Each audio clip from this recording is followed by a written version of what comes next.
আওয়ামী লীগের ছায়া তো কিছু কিছু এখনই দেখতে পাচ্ছি। তো আশা করবো এগুলো কম হবে, থাকবে না।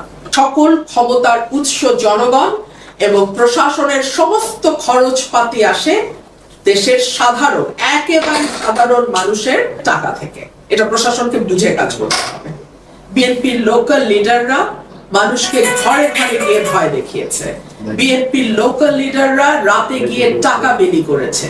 বিএনপির লোকাল লিডাররা ভোট রিমোট সেন্টার গুলা, ধামাউড়া, ওরাইলের, ধামাউড়া, ধোবাজাইল, ওগুলোতে গিয়ে ভোট ছাপিয়েছে, রিগ করেছে এবং তারা ফলাফল বিভিন্ন কেন্দ্রে আটকে রেখেছে।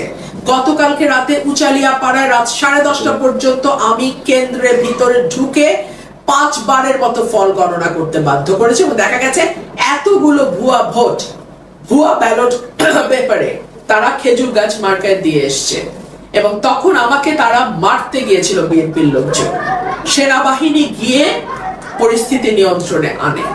বাংলাদেশ সেনাবাহিনীর ভূমিকা 2026-এর নির্বাচনে অনবদ্য এবং তাদেরকে স্যালুট জানাই আমি তাদের এই ভূমিকার জন্য। আমি শুভেচ্ছা জানাই যারাই ভালো ফলাফল করেছে, দল হোক, ব্যক্তি হোক, যারাই ভালো ফলাফল করেছে, ডেফিনেটলি তাদের প্রতি আমার শুভেচ্ছা থাকবে এবং আশা করব প্রত্যেকেই তার অবস্থান থেকে তার শপথ অনুযায়ী তার যে দায়িত্ব এবং কর্তব্য সেটা তারা পালন করবে।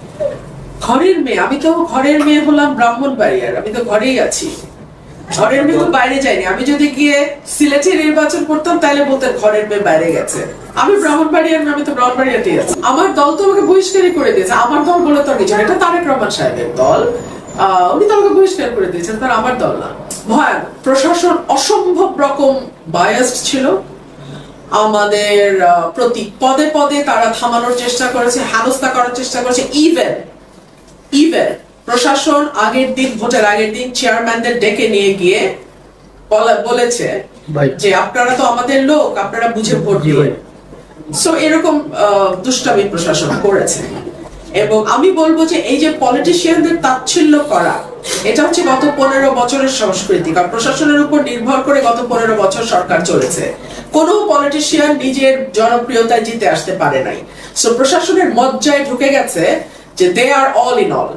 কিন্তু ব্রাহ্মণবাড়িয়া 2-তে তারা বুঝতে শুরু করেছে যে মানুষ হচ্ছে অল ইন অল এবং এটা প্রশাসন, ব্রাহ্মণবাড়িয়াতে অন্তত কাজ করতে হলে প্রশাসনকে এটা আমলে নিয়ে কাজ করতে হবে যে সকল ক্ষমতার উৎস জনগণ এবং প্রশাসনের সমস্ত খরচপাতি আসে দেশের সাধারণ, একেবারে সাধারণ মানুষের আয় থেকে, সাধারণ মানুষের টাকা থেকে। এটা প্রশাসনকে বুঝে কাজ করতে হবে। কেন ছিল আমার দলের ফেরা নিয়ে খুব চিন্তিত। আমি আপনাকে একটা কথা বলি, অভিমান শব্দটি অত্যন্ত দামি। এটা ভীষণ আপন মানুষ ছাড়া অভিমান হয় না। বিরক্তি থাকতে পারে, অসন্তুষ্ট থাকতে পারে, অভিমান কেন থাকবে? অভিমান খুব দামি শব্দ, এটা যেখানে সেখানে ব্যবহার করা যায় না। আর দলের ব্যাপারে আমার যেটা, হ্যাঁ, দলের আন্দোলন ছিল, সংগ্রাম ছিল ভোটের অধিকারের জন্য, আমাদের একটা ফ্রি ফেয়ার ইলেকশনের জন্য। সার্টেনলি সেই আন্দোলনে আমি শরীক ছিলাম।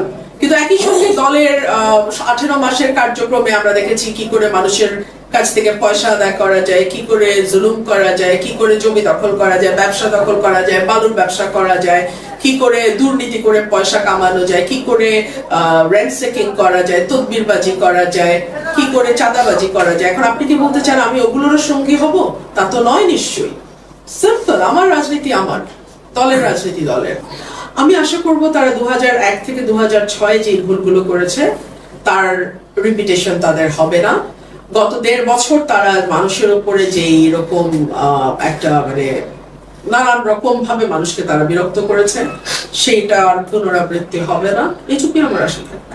এবং যেই ভোটের ফেয়ার ভোটের জন্য তাদের এত লড়াই সংগ্রাম 17 বছরের, গতকালকের ইলেকশনেও তো তা বিভিন্ন জায়গায় তাদের আচার আচরণ খুব ভালো ছিল না। হ্যাঁ, আওয়ামী লীগের ছায়া তো কিছু কিছু এখনই দেখতে পাচ্ছি। তো আশা করবো এগুলো কম হবে, থাকবে না।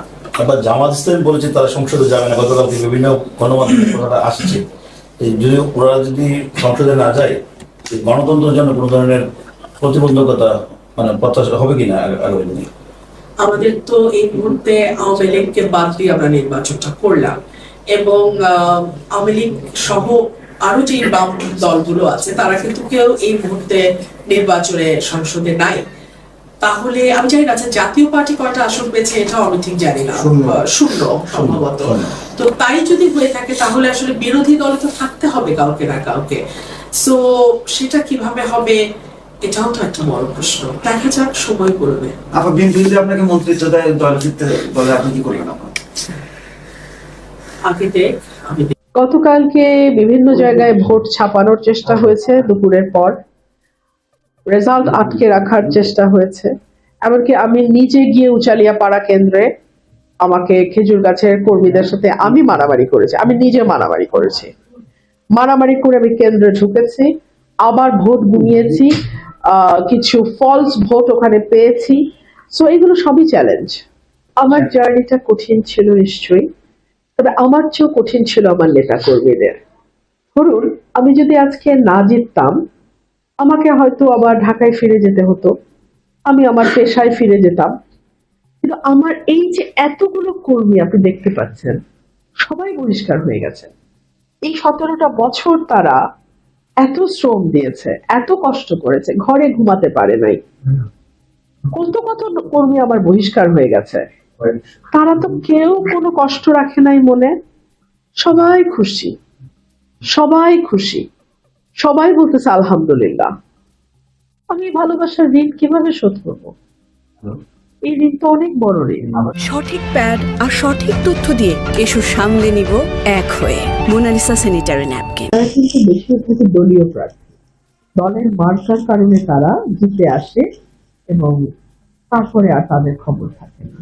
আপনি বলছেন আমি তো কোনো দলীয় প্রার্থী না, আমাকে যদি এলাকায় আরেকবার নির্বাচন করতে হয়, কাজ করা ছাড়া আমার হাতে আর কোনো অপশন। ধরুন আমি যদি কমিটমেন্টের কথা, ডেডিকেশনের কথা, অনেস্টির কথা বাদও দিই, আমি যদি কাজ না করি তো আমার নিজের জন্য ক্ষতিকর। তো আমার নিজেকে টিকে থাকতে হলে কাজ করতেই হবে। এর বাইরে এমপি কিন্তু ব্রাহ্মণবাড়িয়া 2-এর 5 লক্ষ ভোটার, আমি না।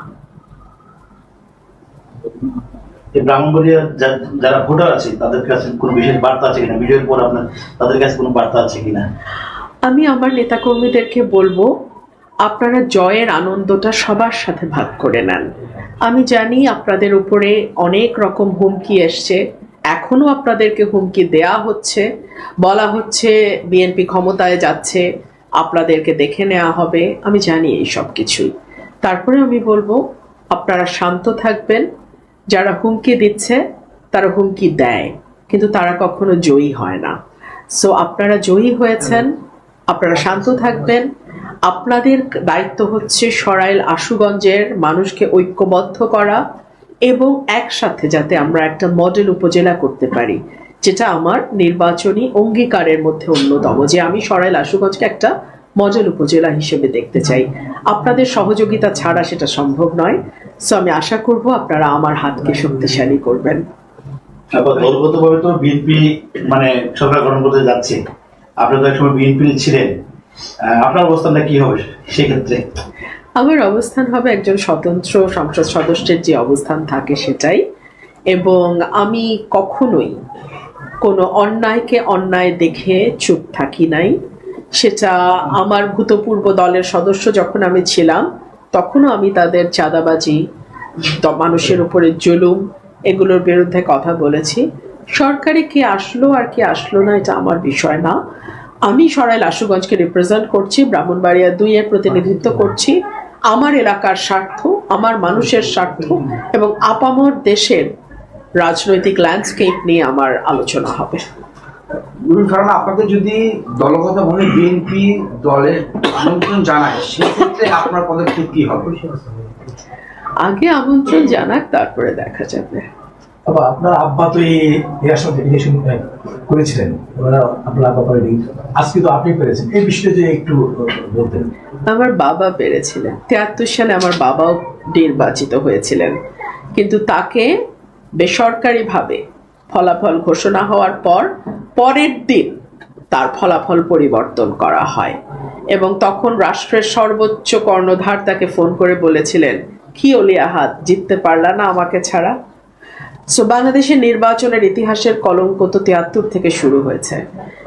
আর 2026-এ এসে একই জিনিস আমার সঙ্গেও হতে পারত। আমি আমার অন্তরের অন্তঃস্থল থেকে ধন্যবাদ জানাই বাংলাদেশ সেনাবাহিনীকে। বাংলাদেশ সেনাবাহিনী যদি শক্ত হাতে আইন শৃঙ্খলা পরিস্থিতি নিয়ন্ত্রণ না করত, যদি অসম্ভব রকম নিরপেক্ষতার সাথে কোনো দল ব্যক্তি না দেখে তারা র্যাপিড অ্যাকশনে না যেত, তাহলে এই আসন বিএনপি যথেষ্ট কারচুপির চেষ্টা করেছে। বিএনপির লোকাল লিডাররা মানুষকে ঘরে ঘরে গিয়ে ভয় দেখিয়েছে। বিএনপির লোকাল লিডাররা রাতে গিয়ে টাকা বিলি করেছে। বিএনপির লোকাল লিডাররা ভোট রিমোট সেন্টারগুলো, ধামাউড়া, ওরাইলের, ধামাউড়া, ধোবাজাইল, ওগুলোতে গিয়ে ভোট ছাপিয়েছে, রিগ করেছে এবং তারা ফলাফল বিভিন্ন কেন্দ্রে আটকে রেখেছে। গতকালকে রাতে উচালিয়া পাড়ায় রাত 10:30 পর্যন্ত আমি কেন্দ্রের ভিতরে ঢুকে 5 বারের মতো ফল গণনা করতে বাধ্য করেছে এবং দেখা গেছে এতগুলো ভুয়া ভোট, ভুয়া ব্যালট পেপারে তারা খেজুর গাছ মার্কায় দিয়ে এসছে এবং তখন আমাকে তারা মারতে গিয়েছিল বিএনপির লোকজন। সেনাবাহিনী গিয়ে পরিস্থিতি নিয়ন্ত্রণে আনে। বাংলাদেশ সেনাবাহিনীর ভূমিকা 2026-এর নির্বাচনে অনবদ্য এবং তাদেরকে স্যালুট জানাই আমি তাদের এই ভূমিকার জন্য। আবার এখন আপনি তো দীর্ঘদিন বিএনপির সঙ্গে ছিলেন, লড়াই সংগ্রামে ছিলেন, আপনার দলটা তো একটা ভালো ফলাফল হলো নির্বাচনে, এই বিষয়টা আপনি কিভাবে দেখছেন? আমি শুভেচ্ছা জানাই যারাই ভালো ফলাফল করেছে, দল হোক ব্যক্তি হোক, যারাই ভালো ফলাফল করেছে, ডেফিনেটলি তাদের প্রতি আমার শুভেচ্ছা থাকবে এবং আশা করব প্রত্যেকেই তার অবস্থান থেকে তার শপথ অনুযায়ী তার যে দায়িত্ব এবং কর্তব্য সেটা তারা পালন করবে। আপনি কি মনে করেন আপা স্বতন্ত্রভাবে আপনি শক্তিশালী অবস্থানে থাকবেন, নাকি ঘরের মেয়ে ঘরে ফিরে গেলে সেটাই বেটার হবে? কি মনে করেন? ঘরের মেয়ে? আমি তো ঘরের মেয়ে হলাম ব্রাহ্মণবাড়িয়ার, আমি তো ঘরেই আছি। ঘরের মেয়ে তো বাইরে যায়নি। আমি যদি গিয়ে সিলেটে নির্বাচন করতাম তাহলে বলতেন ঘরের মেয়ে বাইরে গেছে। আমি ব্রাহ্মণবাড়িয়ার মেয়ে, আমি তো ব্রাহ্মণবাড়িয়াতেই আছি। আপনার দল আপা? আমার দল তো আমাকে বহিষ্কারই করে দিয়েছে। আমার দল বলে তো আর কিছু না, এটা তারেক রহমান সাহেবের দল, উনি তো আমাকে বহিষ্কার করে দিয়েছেন, তার আমার দল না। আবার দলগতভাবে বিএনপিকে ধন্যবাদ জানান কিনা আপনি? কি কারণে? যে ওনারা মানে আমি তো অভিনন্দন জানালাম। ও ধন্যবাদ জানাবো কি কারণে? সেটা জানান কিনা অভিনন্দন? আমি একটু আগে অভিনন্দন দিলাম তো। কতটা চ্যালেঞ্জিং ছিল আপনার এই জিতে আসাটা? ভয়ানক, একটু বলবেন প্লিজ। ভয়ানক। প্রশাসন অসম্ভব রকম বায়াসড ছিল। আমাদের প্রতি পদে পদে তারা থামানোর চেষ্টা করেছে, হেনস্থা করার চেষ্টা করেছে। ইভেন প্রশাসন ভোটের আগের দিন চেয়ারম্যানদের ডেকে নিয়ে গিয়ে বলেছে যে আপনারা তো আমাদের লোক, আপনারা বুঝে ভোট দিয়েন। সো এরকম দুষ্টামি প্রশাসন করেছে এবং আমি বলবো যে এই যে পলিটিশিয়ানদের তাচ্ছিল্য করা, এটা হচ্ছে গত 15 বছরের সংস্কৃতি। কারণ প্রশাসনের উপর নির্ভর করে গত 15 বছর সরকার চলেছে। কোনো পলিটিশিয়ান নিজের জনপ্রিয়তায় জিতে আসতে পারে নাই। সো প্রশাসনের মজ্জায় ঢুকে গেছে যে দে আর অল ইন অল। কিন্তু ব্রাহ্মণবাড়িয়া 2-তে তারা বুঝতে শুরু করেছে যে মানুষ হচ্ছে অল ইন অল এবং এটা প্রশাসন, ব্রাহ্মণবাড়িয়াতে অন্তত কাজ করতে হলে প্রশাসনকে এটা আমলে নিয়ে কাজ করতে হবে যে সকল ক্ষমতার উৎস জনগণ এবং প্রশাসনের সমস্ত খরচপাতি আসে দেশের সাধারণ, একেবারে সাধারণ মানুষের আয় থেকে, সাধারণ মানুষের টাকা থেকে। এটা প্রশাসনকে বুঝে কাজ করতে হবে।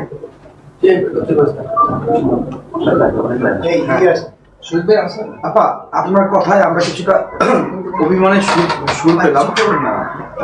যেহেতু মানে বিএনপির এত বড় জয়, বিএনপি বহিষ্কার করা হয়েছে, কিন্তু যে গণতন্ত্রের পথের জন্য এতদিন লড়াই সংগ্রাম সবাই করেছে, আপনি নিজেও মানে রাজপথে ছিলেন, দীর্ঘদিন সোচ্চার ছিলেন, 5 আগস্টের পরেও আপনি সোচ্চার ছিলেন, দল হিসেবে আপনি দলকে প্রচুর পরিমাণ সাপোর্ট দিয়েছেন। তো এখন যদি বলি যে বিএনপির যে জয় এসছে, সেই জয়ে আপনার এবং বিএনপি দাবি দেওয়া তো চাওয়া তো একই রকম ছিল। এখন আপনাদের কি বলি যে দল থেকে বহিষ্কার হয়েছে, কিন্তু আলটিমেট দলে ফিরে যাওয়ার ব্যাপারে আপনার ফাইনাল সিদ্ধান্ত কি এখন নেবেন না পরে নেবেন? আপনি কেন জানেন আমার দলের ফেরা নিয়ে খুব চিন্তিত। আমি আপনাকে একটা কথা বলি, অভিমান শব্দটি অত্যন্ত দামি। এটা ভীষণ আপন মানুষ ছাড়া অভিমান হয় না। বিরক্তি থাকতে পারে, অসন্তুষ্ট থাকতে পারে, অভিমান কেন থাকবে? অভিমান খুব দামি শব্দ, এটা যেখানে সেখানে ব্যবহার করা যায় না। আর দলের ব্যাপারে আমার যেটা, হ্যাঁ, দলের আন্দোলন ছিল, সংগ্রাম ছিল ভোটের অধিকারের জন্য, আমাদের একটা ফ্রি ফেয়ার ইলেকশনের জন্য।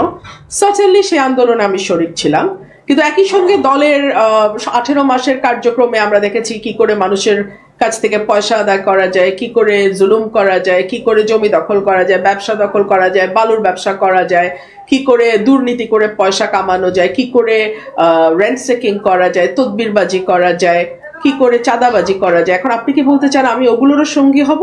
তা তো নয় নিশ্চয়ই। সিম্পল, আমার রাজনীতি আমার, দলের রাজনীতি দলের। তারপর আপনার আগামী অতীতের দল, সেই দল সরকার গঠন করতে যাচ্ছে, তাদের প্রতি কোনো পরামর্শ থাকবে না? আমি আশা করব তারা 2001 থেকে 2006 যে ভুলগুলো করেছে তার রিপিটেশন তাদের হবে না। গত 1.5 বছর তারা মানুষের উপরে যে এরকম একটা মানে নানান রকম ভাবে মানুষকে তারা বিরক্ত করেছে, সেইটার পুনরাবৃত্তি হবে না, এইটুকুই আমার আশা থাকবে। এবং যেই ভোটের ফেয়ার ভোটের জন্য তাদের এত লড়াই সংগ্রাম 17 বছরের, গতকালকের ইলেকশনেও তো তা বিভিন্ন জায়গায় তাদের আচার আচরণ খুব ভালো ছিল না। হ্যাঁ, আওয়ামী লীগের ছায়া তো কিছু কিছু এখনই দেখতে পাচ্ছি। তো আশা করবো এগুলো কম হবে, থাকবে না। আবার জামাত ইসলামী বলেছে তারা সংসদে যাবে না, গতকালকে বিভিন্ন গণমাধ্যমে কথাটা আসছে। যদি ওরা যদি সংসদে না যায়, এই গণতন্ত্রের জন্য কোন ধরনের প্রতিবন্ধকতা মানে প্রত্যাশা হবে কিনা আগামী দিনে? নিশ্চিতভাবেই হবে। হবে এই কারণেই যে আমাদের তো এই মুহূর্তে আওয়ামী লীগকে বাদ দিয়ে আমরা নির্বাচনটা করলাম, এবং আওয়ামী লীগ সহ আরো যে বাম দলগুলো আছে তারা কিন্তু কেউ এই মুহূর্তে